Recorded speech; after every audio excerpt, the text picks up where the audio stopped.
Hi! In front of me is ZTE AXON 20 and today I would like to show you how you can operate the voice recorder on this device.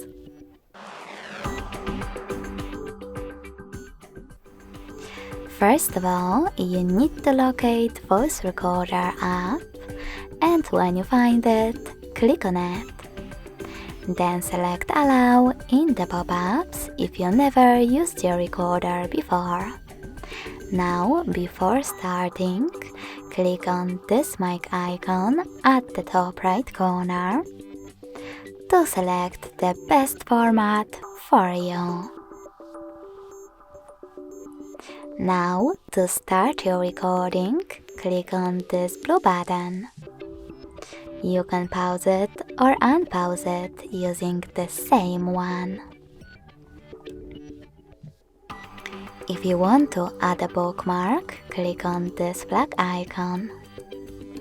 In order to add a photo one, tap on Camera.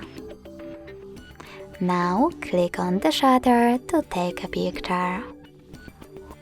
If you wish to delete it and go back, tap on this X on the left.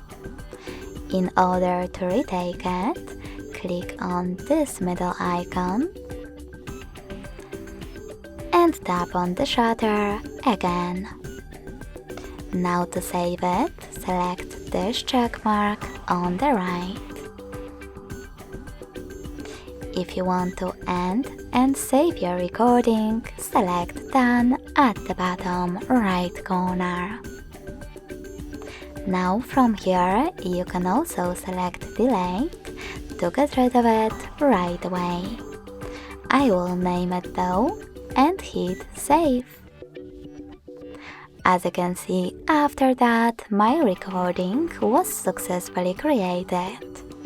In order to play it, click on it. If you wish to delete it though, go back, hold it, and select the spin icon at the bottom. Lastly, confirm your choice in the pop-up. If you wish to access recordings list from this screen, click on this button with 3 lines located at the top right corner. Thanks so much for watching. If you enjoyed this video, smash that like button, comment and subscribe. Bye!